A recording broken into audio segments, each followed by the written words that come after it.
Слава, привет! В одном отрывке Библии писалось, что Бог создал небо, землю, солнце и так далее, а на седьмой день отдыхал. Есть ли в природе такой механизм, при котором она отдыхает? Она это кто? Это Бог? Ну, Бог это скорее... Да, это она, согласен. Хотя, как бы, всей полнотой мужских качеств он обладает тоже. Но палитра состояний женщины шире, чем мужчины, поэтому окей. Да будет так, она.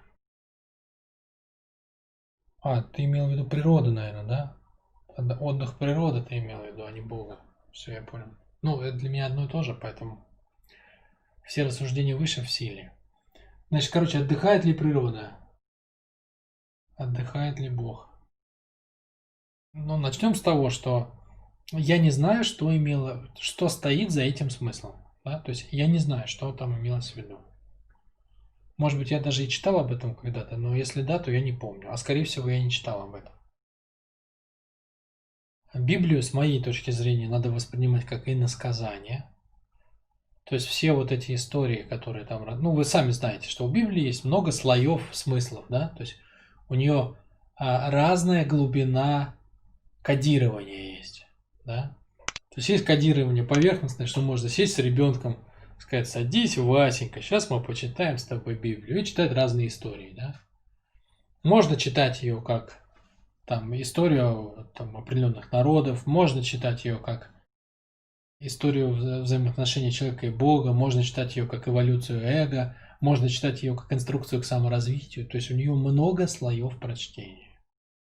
Так вот, кроме чисто поверхностного, Бог создал как бы и на седьмой день отдыхал, короче. Я не знаю, что имелось там в виду.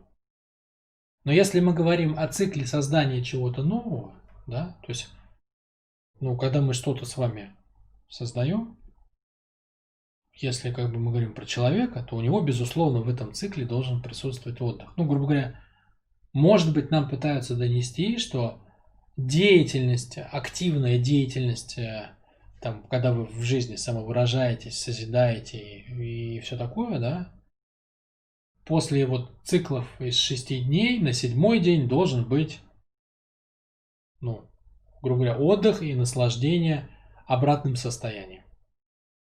Может быть, это тот день, когда надо вернуться, ну, окунуться в какие-то состояния, там, может посвятить его тому же самому Богу, то есть целостности, ощутить, что ты внимание, которое до этого вынул из себя во внешнее, что-то там строил, ломал, собирал, созидал, да, вернуть его обратно, погрузиться в себя, соединиться со своим источником, да, может быть, это имеется в виду.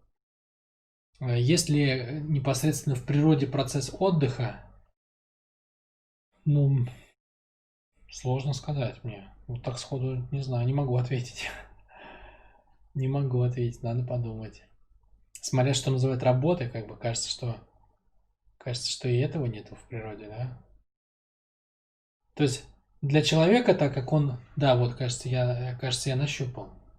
Кажется, я нащупал, да? Прикол в том, что все более низкие уровни природы, ну там животинка, травинка, да, они же на потоке. То есть они не устают.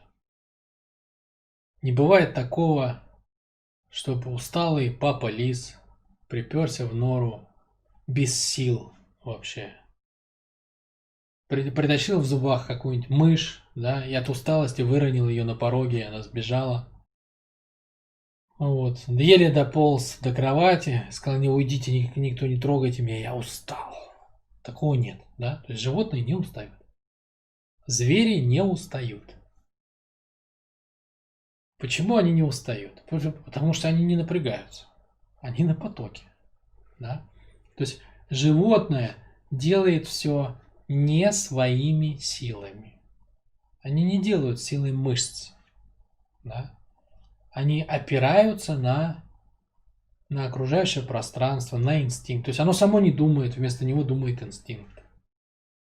Поэтому у него очень мало затрат энергии на мозги. Практически нет, только понюхать, посмотреть. Да? Оно вот бобер там строит себе жилище какое-нибудь.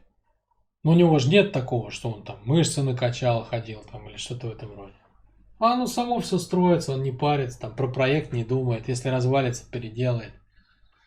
Не думает о будущем, о прошлом и так далее. То есть они все растворены в целостности и все делают энергией целостности. Даже физические движения делают опорой на Землю, энергией Земли. Вот. А у человека есть личность. Личность. Во, я реально нащупал, что имелось в виду, скорее всего.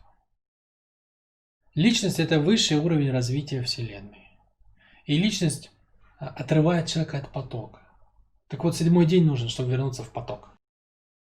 Я думаю, что вот так. Ну, то есть я этого не знаю. Естественно, есть вероятность, что я сейчас ошибаюсь. Но как бы вот покрутив сейчас, осознав всю картину, я бы сказал, что вся Вселенная в целостности и в потоке, кроме человека, он оторван. Так вот, ему 7-й день нужен для возврата в поток. И это доносится как, что Бог, который занимался созиданием, а созидать может только человек, да? Больше никто. У остальных инстинкт. Так вот, он созидал, созидал, созидал, и потом отдохнул. И это выражено в человеческой природе, да, что ты вынимаешь внимание наружу, ты взаимодействуешь с миром 6 дней как личность, а на день отдаешь себя в руки Господа. Растворяешься в потоке, в целостности. Думаю, что это.